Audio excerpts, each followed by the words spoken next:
Magandang umaga. Dito ako sa intersection ng Sukat Muntinlupa.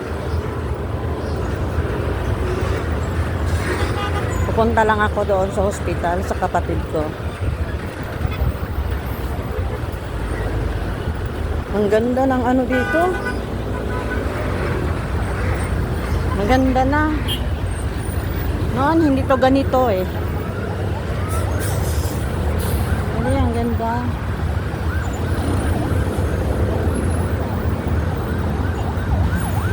Marami nang dumadaan oh.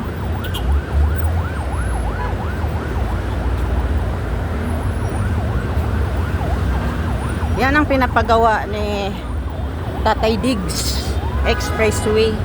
Natapos na pala.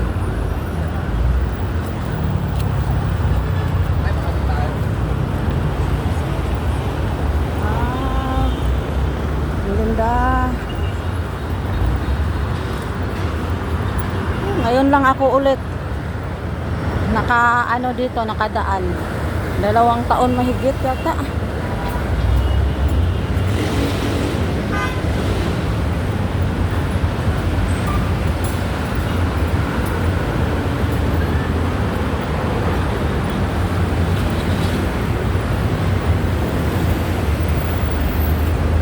Grabe, ang ganda. Natapos na pala yung pinapagawa. Yung sa panahon ni President Duterte.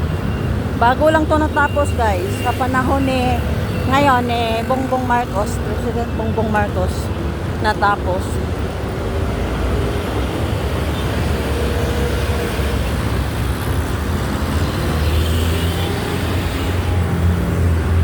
Yan, sobrang laki.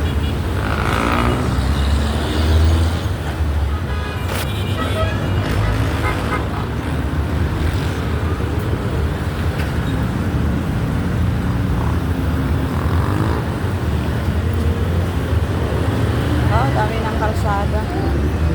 Talagang nagtataasan ng yung mga kalsada dito.